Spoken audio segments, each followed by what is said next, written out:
Hi అండి. ఈరోజు group 2లో భాగంగా మనం సైన్స్ అండ్ టెక్నాలజీ కంటిన్యూషన్ చేద్దాం. డిసీజెస్లో మనం ఉన్నాము. ఆ కాన్సెప్ట్ కంటిన్యూ చేద్దాం. నిన్న కొన్ని కాన్సెప్ట్స్ చూసాము, కంటిన్యూషన్ చూద్దాం. కంటిన్యూషన్ చూస్తూ ఇంపార్టెంట్ వైరసెస్ కంటిన్యూ చేద్దాం.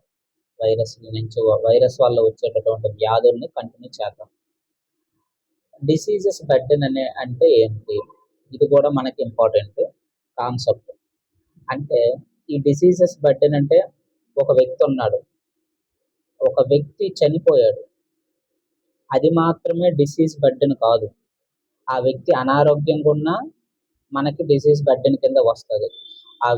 ఒక వ్యక్తికి అంగవైకల్యం ఉన్నా డిసీజెస్ బర్డెన్ కింద వస్తుంది. ఆయన లాస్ అయిపోయాడు, అదైనా మనకి డిసీజెస్ బర్డెన్ కింద వస్తుంది. ఇదంతా కూడా మనం ఎలా కాలిక్యులేట్, ఇదంతా దేని కిందకి వస్తుంది అంటే డిసీజ్ బర్డెన్ కింద వస్తుంది. ఉదాహరణకి ఇక్కడ చూడండి, మనకి డయాబెటీస్ ఉంది. ఇక్కడ మనకి చూసుకుంటే ఒక వ్యక్తికి డయాబెటీస్ ఉంది. ఆయన చనిపోలేదు కదా, జీవితాంతం ఉంటుంది కానీ చనిపోలేదు. మరి ఆ జీవితాంతం ఆయన మందులు వేసుకోవాలి, దానికి వైద్య ఖర్చులు ఉంటాయి. మరి ఆయన ఒక పని సామర్థ్యం అయితే తగ్గిపోతుంది కదా, ఇంతకు ముందులా చేయలేడు, డయాబెటీస్ ఉంది. మరి కిడ్నీ కానీ ఏవైనా కంప్లైంట్స్ వస్తే అవి దీర్ఘకాలికంగా మనం మార్చుతుండాలి. వ్యక్తి అయితే చనిపోలేదు, అంత మాత్రాన ఇది డిసీజెస్ బర్డెన్ కాకుండా పోదు, ఇది కూడా డిసీజెస్ బర్డెన్ కింద వస్తుంది. అలాగే ఆయన యొక్క క్వాలిటీ ఆఫ్ లైఫ్ తగ్గిపోతుంది. ఇవన్నీ మనం ఎందులోని భాగంగా చూడాలంటే డిసీజ్ బర్డెన్ కింద చూడాలన్నమాట. డిసీజ్ బర్డెన్ అంటే ఓన్లీ చనిపోయిన వాళ్ళే కాదు, బతికున్న వాళ్ళు కూడా వస్తారనమాట. వాళ్ళ యొక్క లైఫ్ తగ్గిపోయింది, క్యాపబిలిటీ తగ్గిపోయింది. అది డిసీజెస్ బర్డెన్ అనేటటువంటిది మనకి చాలా బ్రాడ్ వ్యూలో చూడాలన్నమాట. దాన్ని అర్థం చేసుకోవాలంటే మనకి ఇది అర్థం అవ్వాలి. డాలే ఏంటి? డాలే అంటే డిజబిలిటీ అడ్జస్టెడ్ లైఫ్ ఇయర్. ఇది మనకు తెలియాలన్నమాట. ప్రపంచ దేశాలన్నీ కూడా మనకి దీన్నే ప్రామాణికంగా తీసుకొని కొలుస్తున్నాయి అన్నమాట. ఇలా కొలిస్తేనే కరెక్ట్ మెజర్మెంట్ వాల్యూ వస్తుంది మనకి. ఏంటంటే మనకి YLLL ప్లస్ YLD ఆ రెండు కలిపితేనే మనకి ఒక టోటల్గా పరిపూర్ణమైనటువంటి కాలిక్యులేషన్ వస్తుంది అనమాట. ఎంతమంది బతికి ఉన్నారు, బతికి ఉన్న వాళ్ళలో ఎంతమంది కరెక్ట్గా ఉన్నారు, అది మనకి ఇంపార్టెంట్. మరి YLLL ఫస్ట్ అంటే ఏంటి? YLL years of life loss.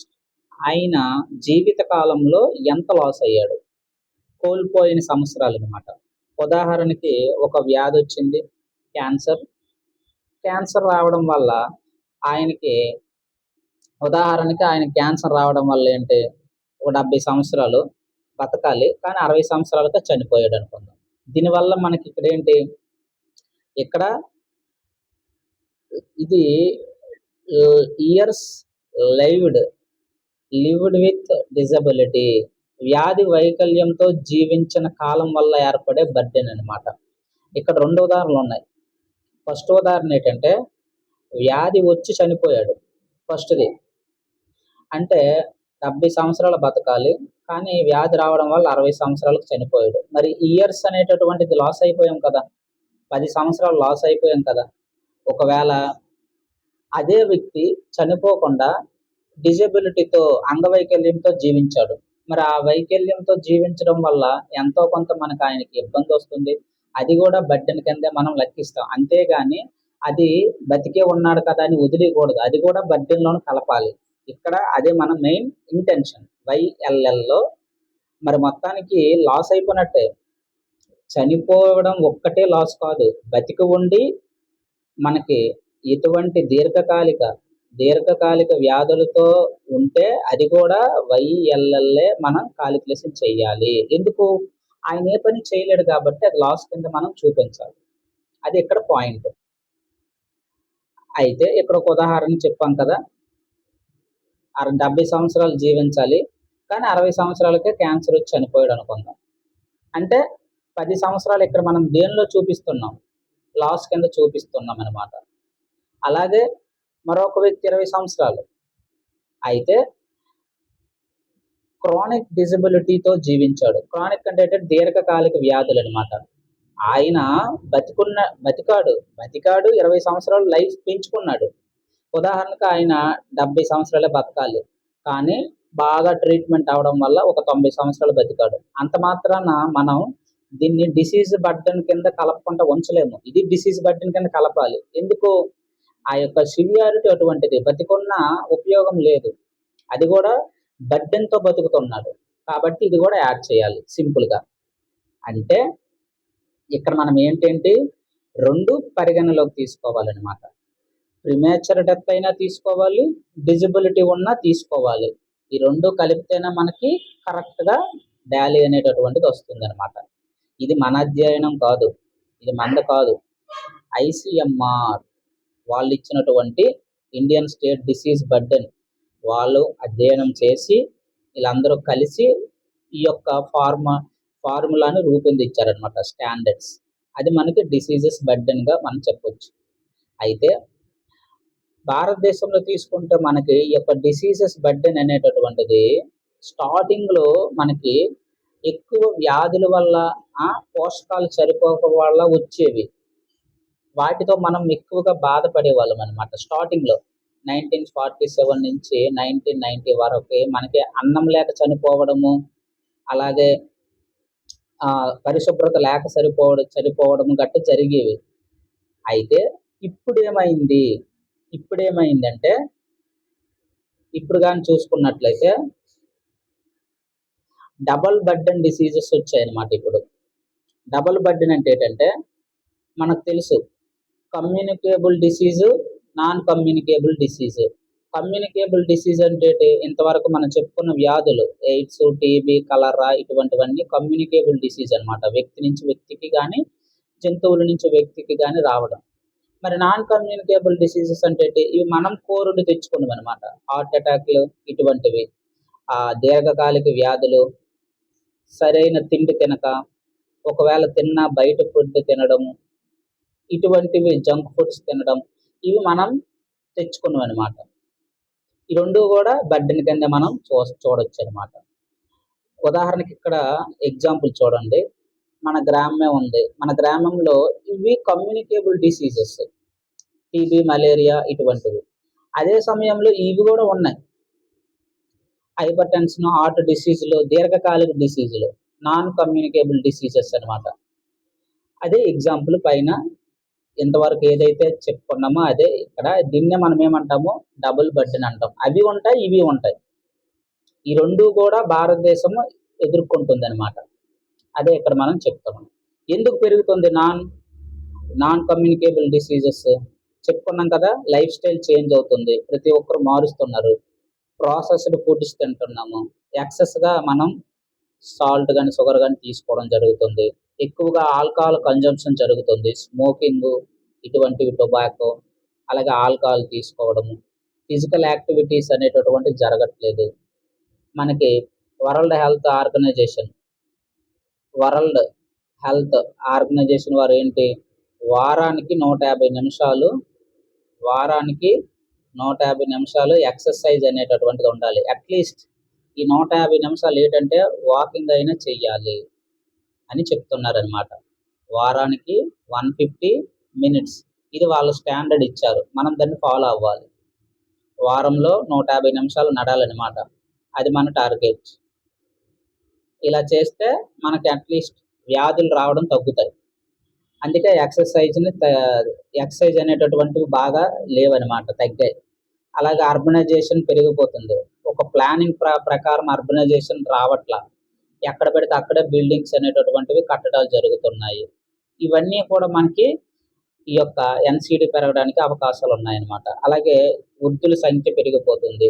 వాళ్ళ వల్ల ఎక్కువగా జబ్బులు రావడానికి అవకాశం ఉంటుందన్నమాట. అలాగే 2.5 గాలిలో ఉండేటటువంటి 2.5 మైక్రో మీటర్ల కన్నా తక్కువ ఉండేటటువంటివి సూక్ష్మ ధూళి కణాలు అనేటటువంటి వాటి వల్ల కూడా మనకి ఈ యొక్క లైఫ్ ఎక్స్పెక్టెన్సీ తగ్గిపోతుంది అనమాట.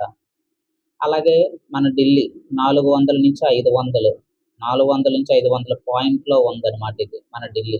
కాబట్టి ఇంత శ్వాసకోశ వ్యాధులు ఎక్కువగా వస్తాయి. కమ్యూనికేబుల్ డిసీజెస్ చెప్పుకున్నాం కదా! ఇందులో చాలా చెప్పుకున్నాం. చికెన్ గున్యా చెప్పుకున్నాము, డెంగ్యూ చెప్పుకున్నాము, మలేరియా తర్వాత వస్తుంది. ఇవన్నీ కూడా డిసీజెస్ మనం చెప్పుకున్నామనమాట. అలాగే ఈ వైరల్ డిసీజెస్‌లో ఇప్పుడు ఇవన్నీ చెప్పుకున్నాం కదా! ఇంకా ఏంటంటే ఇన్‌ఫ్లుయెంజా జలుబు గురించి చెప్పుకున్నాము. కోవిడ్-19 నెక్స్ట్ వస్తుంది. హెపటైటిస్ వస్తుంది. పోనీ జెనెటిక్ డిసీజెస్ అంటే జంతువుల నుంచి మనుషులకు వచ్చే వ్యాధులనమాట. ఇవన్నీ చెప్పుకుందాం. నిపా వైరస్ గురించి, రాబీస్ గురించి, ఇన్‌ఫ్లుయెంజా ఇన్ఫెక్షన్స్ గురించి వన్ బై వన్ డిస్కషన్ చేద్దాం. సరే ఇక్కడొచ్చింది కాబట్టి టాపిక్ ఇక్కడే చెప్పుకుందాము. ఫస్ట్ మనకి ఇన్‌ఫ్లుయెంజా అయిపోయింది కదా! నెక్స్ట్ కోవిడ్-19 అందరికీ తెలిసిందే కాబట్టి పెద్దగా ప్రాబ్లమ్ ఉండదు. ఎనీవే మనం నెక్స్ట్ 2, 3 క్లాసెస్‌లో ఈ డిసీజెస్‌ని క్లోజ్ చేస్తాము. హెపటైటిస్ ముందు చూద్దాం. ఈ యొక్క హెపటైటిస్ ఏంటి హెపటైటిస్ అంటే మనకు ముఖ్యంగా ఈ హెపటైటిస్ అనేటటువంటిది చూసుకుంటే మెయిన్‌గా ఫర్ ఎగ్జాంపుల్ ఇది మన కాలేయం. ఇది మన కాలేయం. లివర్. ఈ లివర్‌లో మనకి ఇలా ఒక ఆకారంలో మనకేంటంటే ఈ డాట్స్ రూపంలో ఈ లాన్ ఉంటుంది. ఇలా మనకి ఇదేంటంటే ఇది మనకి పిత్తాశయం అని అంటాం. ఇది మనకి ఏమంటాము? పిత్తాశయం అని అంటాం. ఇది మనకి కాలేయం. అయితే ఇందులో ఇక్కడ మనం చూసుకుంటే ఈ పిత్తాశయంలో మనకి ఏమవుతుందంటే పైత్య రసం అనేటటువంటిది జనరేషన్ అవుతుందన్నమాట. పైత్య రసం.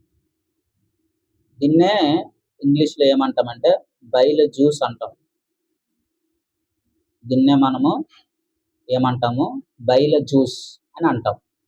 కాలేయం చెప్పుకున్నాము. కాలేయంలో పిత్తాశయం ఉంటుంది. ఈ పిత్తాశయం నుంచి మనకి పైత్య రసం అనేటటువంటిది ఉద్భవిస్తుందని మనకు తెలుసు. అయితే దీని యొక్క కంటిన్యూషన్ ఎలా ఉంటుందంటే ఇది ఇలా ఇక్కడి నుంచి ఒక పైప్ ఉంటుంది. దేనిలోనికి ఈ యొక్క కనెక్షన్ ఉంటుంది. ఇది మనకి చిన్న పేగు అనుకుంటే ఈ యొక్క చిన్న పేగులోనికి కనెక్షన్ ఉంటుందన్నమాట. ఈ చిన్న పేగులోనికి కనెక్షన్ ఉంటుంది. ఇక్కడ బైల్ జ్యూస్ వెళ్తుంది. ఇందులోకి ఇలా బైల్ జ్యూస్ వెళ్తుందన్నమాట. ఈ పిత్తాశయం నుంచి మనకి బైల్ జ్యూస్ ఇది చిన్న ప్రేగు. ఇదే ప్రేగు స్మాల్ ఇన్స్టెంట్ చిన్న ప్రేగు. ఈ చిన్న ప్రేగు కంటిన్యూషన్ మనకేముంటుంది ఇక్కడ ఈ చిన్న ప్రేగు కంటిన్యూషన్ మనకేముంటుంది పెద్ద ప్రేగు ఉంటుంది ఇక్కడ. దీని కంటిన్యూషన్ ఇక్కడ ఆనుకొని పెద్ద ప్రేగు ఉంటుంది. ఈ డయాగ్రామ్ గుర్తుంది కదా! ఈ పార్ట్స్ గుర్తుంచుకోండి. ఈ పార్ట్స్ గుర్తుంచుకోండి. ఇది మనకి కాలేయము. అందులో మనకి పిత్తాశయం ఉంది. ఇందులో బైల్ జ్యూస్ వస్తుంది. దీని కంటిన్యూషన్ ఇదనేది అందులోకి వెళ్తుంది. ఒక గొట్టంలా పైప్ ఉంటుంది. ఇక్కడ ఎవరుంటారు? ఇది మనకి చిన్న ప్రేగు అని చెప్పుకున్నాం. ఇది చిన్న ప్రేగు. ఈ యొక్క చిన్న ప్రేగు నుంచి కంటిన్యూషన్ ఇక్కడ పెద్ద ప్రేగు ఉంటుంది మనకి. ఇక్కడ పెద్ద ప్రేగు ఉంటుంది. ఈ పెద్ద ప్రేగు నుంచి మనకి ఎవరుంటారంటే పురుషనాళం ఉంటుంది.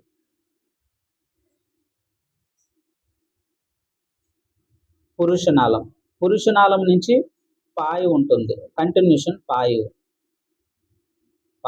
పాయువు నుంచి బైల్ అనేది బయటకు వెళ్ళిపోతుంది. ఇది ఆర్డర్. ఇలా వెళ్ళాలి యాక్చువల్‌గా. డయాగ్రామ్ గుర్తుంది కదా! డయాగ్రామ్‌లో ఇది మనకు చిన్న పేగు ఇందులోకి ఇలా వెళ్తుందన్నమాట. బైల్ జ్యూస్ అనేది. ఇక్కడ కాలేయం ఉంటుంది. కాలేయం నుంచి జ్యూస్ అనేటటువంటి ఇది చిన్న పేగు కదా! ఇది మనకి చిన్న ప్రేగు. ఈ చిన్న ప్రేగు నుంచి కంటిన్యూషన్ ఎవరుంటారు? పెద్ద ప్రేగు ఉంటుంది. పెద్ద ప్రేగు నుంచి ఎవరుంటారు? పురుషనాళం ఉంటుంది. పురుషనాళం నుంచి తర్వాత ఎవరుంటారు? పాయువు ఉంటుంది. పాయువు తర్వాత ఎవరుంటారు? బైల్ అనేది వెళ్ళిపోతుంది. పాయువు ద్వారా బయటికి వెళ్ళిపోతుంది. ఇది ప్రాసెస్. అయితే ఇక్కడ ఏమవుతుందంటే ఈ ప్రాసెస్‌లో బైలు జ్యూస్ అనేటటువంటిది ఎలా వెళ్ళాలి? ఇలా ఈ గొట్టం ద్వారా ఇలా వెళ్ళిపోవాలి. చిన్న పేగు నుంచి పెద్ద పేగుకి, పెద్ద పేగు నుంచి పురుషనాళంకి, పురుషనాళం నుంచి పాయువుకి, పాయువు నుంచి బయలు బయటికి వెళ్ళిపోవాలి. కానీ ఇలా వెళ్ళకుండా మనం తినేటటువంటి చెత్త చెదారం ఈ యొక్క ఫుడ్స్ వల్ల ఏమవుతుందంటే ఈ బైలు జ్యూసు ఈ పైప్ పగిలిపోద్ది అనమాట. ఇది పగిలిపోయి ఏమవుతుందంటే ఈ పైపు పగిలిపోయి మనకి రక్తంలో కలిసిపోతుంది. రక్తం ఉంటుంది కదా, ఈ రక్తంలో కలిసిపోతుంది అనమాట. ఈ బైల్ జ్యూస్ అనేది రక్తంలో కలిసిపోతుంది. ఆటోమేటిక్గా మనకి ఏమొస్తుంది, యాక్చువల్గా ఎలా వెళ్ళాలి, ఈ పైపులోంచి బయటకు వెళ్ళిపోవాలి. ఇలా వెళ్ళకుండా ఏమైంది, పాయువు ద్వారా బయటికి వెళ్ళాల్సిన బైలు జ్యూసు వెళ్ళి ఇక్కడ పైపు పగిలిపోయి మనకేమైంది, రక్తంలో కలిసింది. దీన్నే మనం ఏమంటాము, జాండీస్ అంటాం. ఈ ప్రాసెస్ని మనం ఏమంటాం, దీనివల్ల మనకి ఏమొస్తుంది, వ్యాధి జాండీస్ వస్తుంది. దీన్నే మనం పచ్చ కామెర్లు అంటాం. పచ్చ కామెర్లు అని అంటాం. పచ్చ కామెర్లు అని అంటాం అనమాట. ఇది ప్రాసెస్. ఇది దేనికి సంబంధించింది, హెపటైటిస్ అంటే లివర్ గురించి, కాలేయంకి సంబంధించింది అనమాట.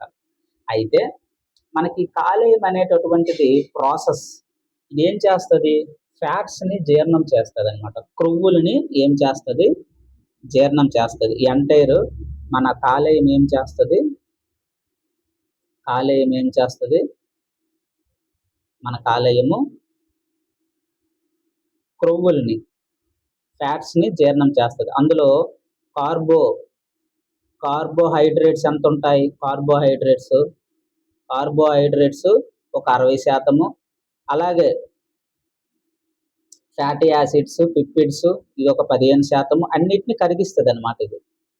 ఇది మనకి ప్రాసెస్ ఇదనమాట. అయితే ఎప్పుడైతే మనం ఎక్సెస్గా తినడము, సమయానికి తినకపోవడము, ఎక్సెస్గా తినడము, ఎక్కువగా తినడం వల్ల దాని స్టామినాకు తగ్గట్టుగా చేయగలదు. మ్యాక్సిమం ఇది 90% రికవర్ అవ్వగలదు, ఎంత నువ్వు బడ్డెన వేసినా. అంతకు మించిపోతే మరి అది చేతులు ఎత్తేస్తుంది అనమాట, మనకు తిరిగి రివర్స్ అవుతుంది. అది మనకి ఇంపార్టెంట్.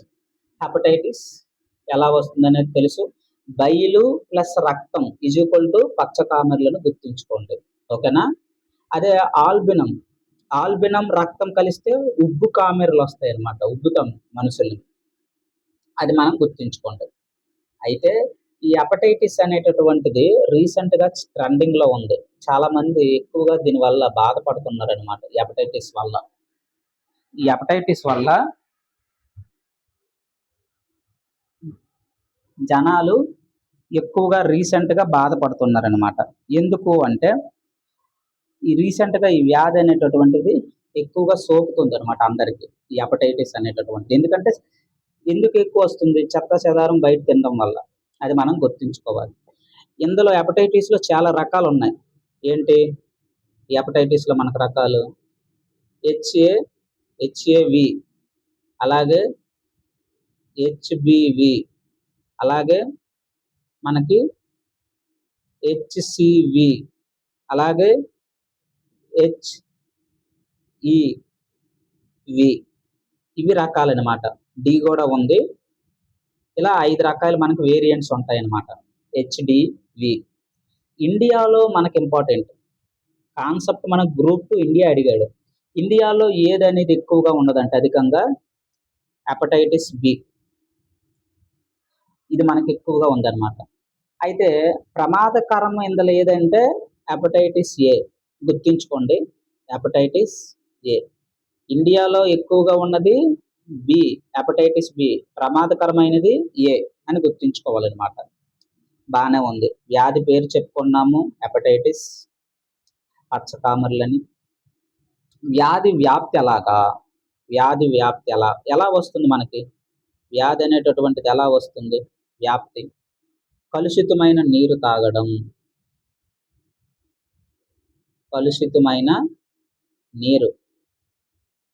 అలాగే కలుషితమైన ఆహారం తినడం, కలుషితమైన ఆహారం తినడం. ఏంటి కలుషితమైన ఆహారం అంటే, ఉదాహరణకి మనం మార్నింగ్ వండుకుంటాం. 9కి 10కి మార్నింగ్ వండుతాం.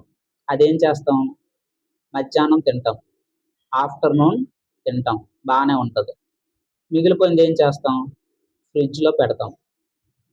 ఫ్రిడ్జ్లో పెట్టి మళ్ళీ ఏం చేస్తాం, నైట్కి తింటాం.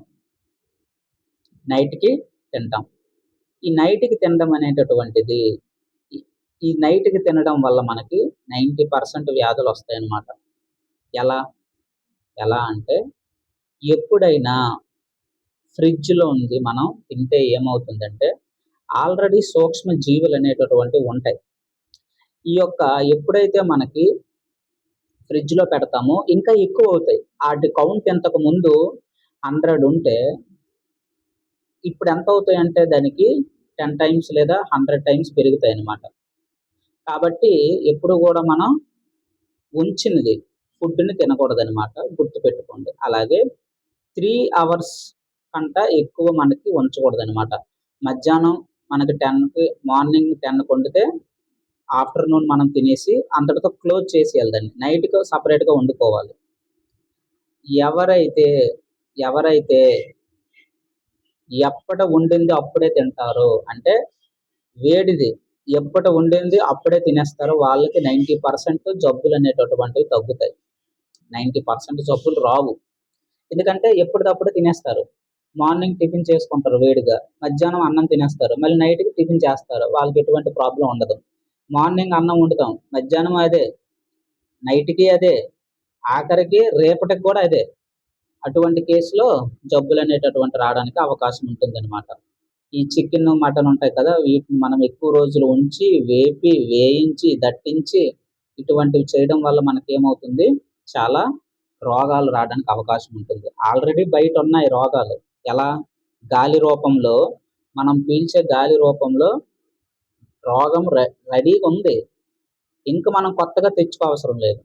దీనికి తోడు ఇంక మనం ఆల్కహాల్ కానీ, సిగరెట్ కన్జంప్షన్ ఇటువంటివి కానీ చేస్తే బేగా అయిపోతుందన్నమాట లైఫ్ ఎక్స్పెక్టెన్సీ. రైట్. ఇలా మనకి టెస్ట్ ఏమైనా ఉందా, హెపటైటిస్, మనకి ఈ హెపటైటిస్కి టెస్ట్ ఏమైనా ఉందంటే, హెపటైటిస్కి టెస్ట్ లివర్ టెస్ట్ చేయించుకుంటాము. వ్యాక్సిన్ ఏమైనా ఉందంటే శాన్వాక్. వ్యాక్సిన్ ఏంటి, శాన్వాక్.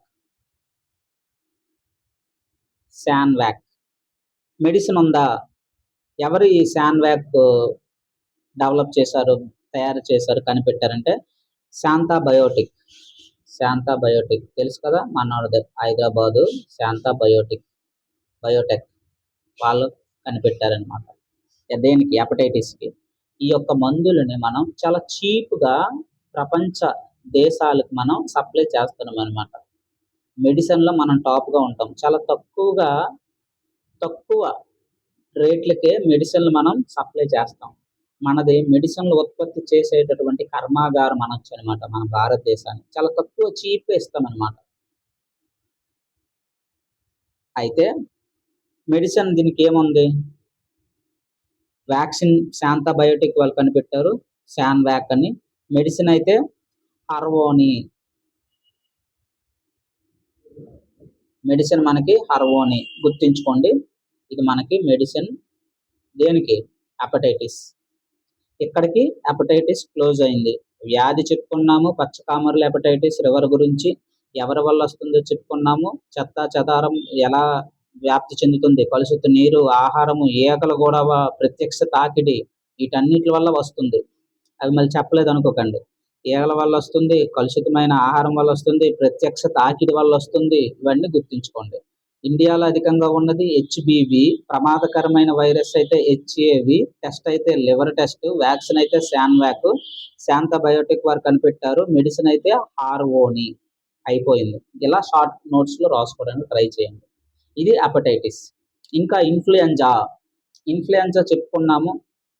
ఈ యొక్క ఇన్ఫ్లుయెంజా గురించి చెప్పుకోవాలంటే మనకి ఇందులో చాలా టైప్స్ ఉంటాయి. అవన్నీ చెప్తే మరో 10 క్లాసులు అవుతుంది. షార్ట్ కట్లో మనం తేల్చుకుందాం. ఇన్ఫ్లుయెంజా అనేటటువంటిది ఏంటి, మనకి చలి జ్వరం. చాలా మందికి ఇది వస్తుంది అనమాట, చలి జ్వరం. ఏంటి ఎవరు ఏ వైరస్ వల్ల మనకు వస్తుంది? Ortho virus. Ortho virus. ఈ యొక్క ఆర్థో వైరస్ వల్ల మనకి ఈ చలి జ్వరం అనేటటువంటిది వస్తుందన్నమాట. ఎలా వ్యాప్తి చెందుతుంది? గాలి ద్వారా వ్యాప్తి చెందుతుంది. మరి దేని మీద? మన యొక్క వైట్ బ్లడ్ సెల్స్ మీద ప్రభావం, ఎఫెక్టెడ్ ఆర్గాన్. అలాగే మెడిసిన్ ఏమైనా ఉందంటే తెలుసు కదా, జ్వరం వస్తే ఏమేస్తాం? పారాసెటమాల్ వేసుకుంటాం. పెద్దవాళ్ళు అయితే 650 డోస్ వేసుకుంటాం, చిన్నవాళ్ళు అయితే గ్రాములు తగ్గించుకుంటాం. అంతటితో మనకి ఇన్ఫ్లుయెన్జా క్లోజ్, హెపటైటిస్ క్లోజ్. దీనికి సంబంధించినవి చాలా ఉన్నాయి. ఇంకా మెజిల్స్ ఉంది, మమ్స్ ఉంది, నిఫా వైరస్ ఉంది. కింద ఉన్న ఇవన్నీ కూడా 1 by 1 డిస్కషన్ చేద్దాం. అయితే ఇందులో భాగంగా మనకి మెజల్స్ తట్టు, అన్ని వైరస్లే. ఇప్పుడు చెప్పినవన్నీ నేను వైరస్లే చెప్తాను, తర్వాత బ్యాక్టీరియాస్కి వెళ్దాం. మెజల్స్ అంటే మనకి తట్టు ఏమంటాం? ఈ వ్యాధిని తట్టు అంటాం. అయితే దేనివల్ల వస్తుంది మనకి? Paramyxo virus. పారామిక్సో వైరస్ వల్ల వస్తుంది మెజల్స్. గుర్తుంచుకోండి, గాలి ద్వారా వస్తుంది, అలాగే ప్రత్యక్ష తాకిడి వల్ల మనకి వస్తుందని గుర్తుంచుకోండి. గాలి ద్వారా వ్యాప్తి చెందుతుంది.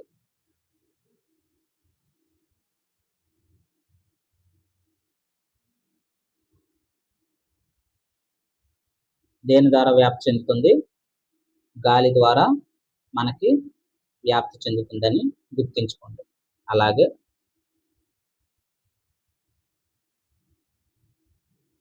ఏది? మెజల్స్ తట్టు అనేటటువంటిది గాలి ద్వారా వ్యాప్తి చెందుతుంది. మరి ఎఫెక్టెడ్ ఆర్గాన్ ఏంటి? చర్మం. ఎఫెక్టెడ్ ఆర్గాన్ చర్మం అని గుర్తుంచుకోండి. మరి ఏమైనా వ్యాక్సిన్ ఉందా? ఉంది. ఎంఎంఆర్ వ్యాక్సిన్ వేస్తాం. ఏంటి? అన్నిటికీ ఒకటే. మెజల్స్కి మమ్స్ అంటే ఏంటి? మమ్స్ అని తెలుసు కదా, మనకి ఇక్కడ ఈ యొక్క చెవి దగ్గర ఎఫెక్ట్ అవుతుంది అనమాట. దానివల్ల కింద చిన్న ఈ యొక్క నోటి దగ్గర వస్తుంది అనమాట, కొంచెం పెద్దదైనట్టు అనిపిస్తుంది మనకి. అది ఇంపార్టెంట్. ఓకేనా? ఈ యొక్క లాలాజల గ్రంథి అనేటటువంటిది ఎఫెక్ట్ అవుతుంది అనమాట. ఈ యొక్క దేనివల్ల? ఈ మమ్స్ వల్ల. మమ్స్ అంటే గవద బిళ్ళలు అని అర్థం. గవద బిళ్ళలు అంటారు కదా మన భాషలో, గవద బిళ్ళలు. ఈ యొక్క మజిల్స్, మమ్స్, రుబెల్లా, ఈ మూడింటికి కలిపి ఒకే వ్యాక్సిన్ అనమాట. ఏది? ఈ యొక్క ఎంఎంఆర్ వ్యాక్సిన్ అని గుర్తుంచుకోండి. ప్రభావిత అంగం చెప్పుకున్నాం కదా, చర్మం. ఏంటి మజిల్స్ అంటే? ఏం లేదు, ఈ మజిల్స్ వల్ల తట్టు తెలుసు కదా మనకి. ఇది మనం చర్మం అనుకుంటే మనకి చిన్న చిన్న బొడుపుల రూపంలో మనకు వస్తుంది అనమాట వ్యాధి, ఈ యొక్క మజిల్స్ అనేటటువంటిది. అది గుర్తుంచుకోండి. తర్వాత మనకి మెజల్స్ అనేటటువంటిది. ఇంతవరకు మెజల్స్ డిస్కషన్ చేశాం కదా. తట్టు అనేటటువంటిది అలా ఉంటుంది అనమాట. చర్మం మీద బొట్టుల రూపంలో, చిన్న చిన్న మచ్చల రూపంలో ఏర్పాటు చేస్తుంది అనమాట. అది మనకి మెజల్స్ తట్టు అని గుర్తుంచుకోండి. తర్వాత మమ్స్ ఇప్పుడు చెప్తాను. మమ్స్ అంటే ఏంటి? గవద బిళ్ళలు అని చెప్పాం కదా, ఇది ఒకసారి వస్తుంది. ఇవన్నీ ఒకసారి వస్తాయి. మమ్స్, మెజల్స్ ఇవన్నీ ఒకసారి వస్తాయి. ఈ యొక్క తర్వాతదేంటి? మమ్స్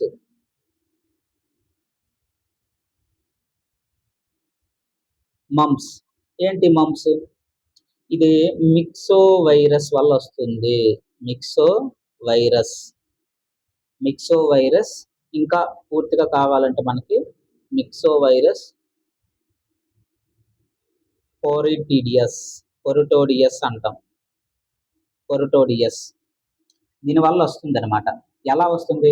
గాలి ద్వారా వస్తుంది, ప్రత్యక్ష తాకిడి వల్ల వస్తుంది అని గుర్తుంచుకోండి. ఎలా వస్తుంది? గాలి ద్వారా, ప్రత్యక్ష తాకిడి వల్ల కూడా మనకి ఈ యొక్క గవద బిళ్ళలు అనేటటువంటిది వస్తుంది అనమాట. ఎఫెక్టెడ్ ఆర్గాన్ ఏంటి? ఎఫెక్టెడ్ ఆర్గాన్ తెలుసు కదా ఏంటంటే? ఎఫెక్టెడ్ ఆర్గాన్ ఇక్కడ మనకి ఇది మనకి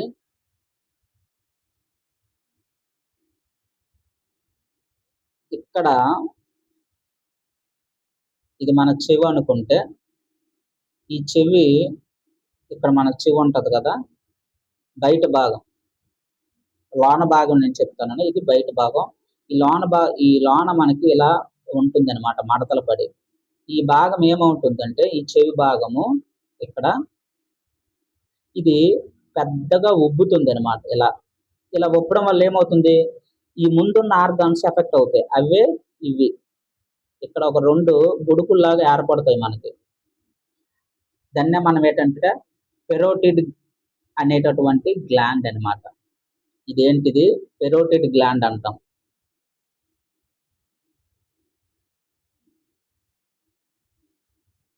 PERO, parotid gland. PERO, parotid gland అని అంటాం అనమాట. అదేంటంటే పెద్దవి అవుతాయి. ఇవి పెద్దవి అవడం వల్ల ఎవరు ఎఫెక్ట్ అవుతారు, ఈ గవద బిళ్ళలు అనేటటువంటి వస్తాయి. అది మనం గుర్తించుకోండి. ఇదేంటి, మమ్స్ వైరస్ చెప్పుకున్నాం, మిక్సో వైరస్, పొరిటోడియస్ అని చెప్పుకున్నాం. గాలి ద్వారా వస్తుంది, ఎఫెక్టెడ్ ఆర్గాన్ చెప్పుకున్నాము. అలాగే వ్యాక్సిన్ ఏమైనా ఉందంటే MMR వ్యాక్సిన్ అని ఇంతకు ముందే చెప్పుకున్నాం. మమ్స్కైనా, మెజల్స్కైనా, రుబెల్లాకైనా ఒకటే వ్యాక్సిన్. టెస్ట్ అంటే ఏమీ లేవు, అది మమ్స్. అలాగే మెజల్స్ చెప్పుకున్నాం.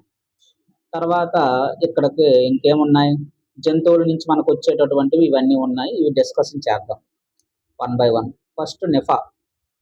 ఏంటి నిఫా?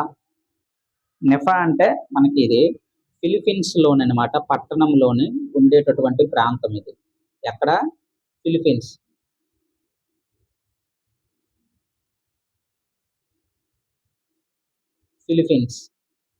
ఫిలిప్పీన్స్ అంటాం. ఫిలిప్పీన్స్లో ఉండేటటువంటి ఒక ప్రాంతం అనమాట, పట్టణ ప్రాంతం. అక్కడ మొట్టమొదటిగా కనుగొన్నారు కాబట్టి ఆ యొక్క ప్రాంతం పైన పెట్టారనమాట, నిఫా వైరస్ అని పెట్టామన్నమాట. ఎవరు కలుగు చేస్తారు? Nipah virus. అక్కడ తొలి వ్యాధిగ్రస్తుని కనుగొన్నాం. ఈ యొక్క నిఫా వైరస్ని, తొలి వ్యాధిగ్రస్తుని ఫిలిప్పీన్స్లో కనుగొన్నాం, గుర్తుంచుకోండి.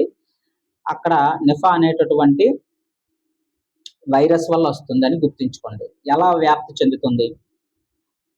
పండ్ల తిన్న గబ్బిలాలు, పండ్లు తింటాయి కదా గబ్బిలాలు, ఈ యొక్క పండ్లు ఎవరు తింటారు? గబ్బిలాలు. ఆ గబ్బిలాల వల్ల మనకు వస్తుంది అనమాట, పండ్లు తిన్న గబ్బిలాలు. అంటే దాని అర్థం ఏంటి అంటే, ఇక్కడ మనం చూసుకుంటే ఈ గబ్బిలాలు అనేటటువంటి వాటి యొక్క లాలాజలం మనం తీసుకుంటే కొన్ని రకాలైన చాలా జీవరాశులు ఆ లాలాజలంలో కాస్మిక్ ఏమంటామంటే డేంజరస్ జీవులు నివసిస్తాయి అన్నమాట, దాని లాలాజలంలోనమాట.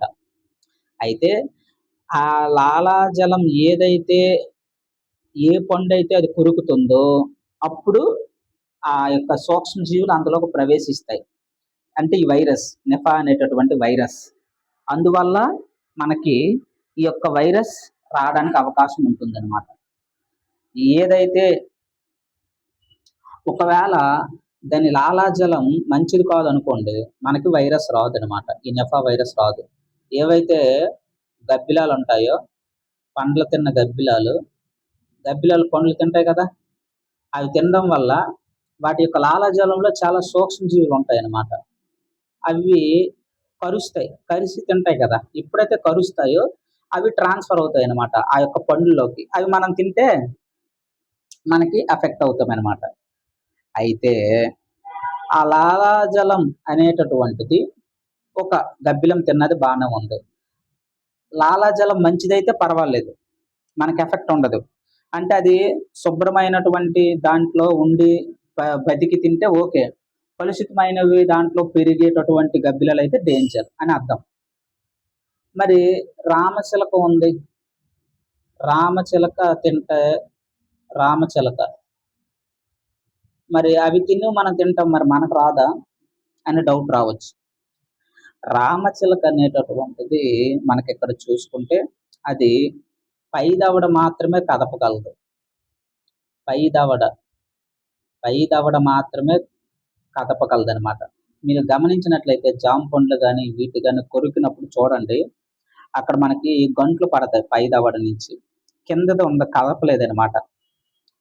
కిందది కదపలేదు. మరి కిందది కదపకపోతే ఎలా తింటది? అందుకే పండుని ఏం చేస్తది? చిన్న చిన్న ముక్కలుగా పైనుంచి కొరుకుతుంటదనమాట. సగమే తినగలదది. అందుకే తినగా ఇలా తింటప్పుడుకి దానికి బ్యాలెన్స్ దొరకదు.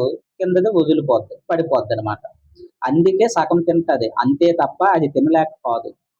పై దవడ మాత్రమే కదిలించగలదనమాట రామచిలక అనేటటువంటిది. అందువల్లే సగమే తినగలదు. అది తినింది మనం తింటాం. అది పర్వాలేదు. మంచి వైపు. ఎందుకంటే మంచి వాతావరణంలోనే అవి బతుకుతాయి కాబట్టి.